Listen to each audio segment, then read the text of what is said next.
Hello everybody, how are we getting on? It's going on a bit, isn't it? For my part, I think I reverted to my childhood. I think a lot of people did. I found myself buying Pelham puppets to fill in gaps in my collection, like Donald Duck here.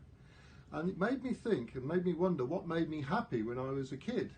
And what really made me happy were the cartoons we used to watch on the TV, in black and white of course in those days. So I did a bit of research and I've made murrini in the palettes of those cartoon characters. So here we see Huckleberry Hound and Yogi Bear, Fred Flintstone, Dino. I started naming them, putting the names underneath, and then I thought it'd be quite fun just to leave them to see if people could guess who they were.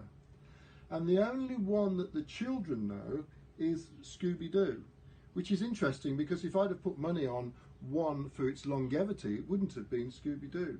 So to that end, we've got a Scooby-Doo pendant, a Scooby-Doo badge, or a pin, as you say in America. So there we go, Tom and Jerry are there.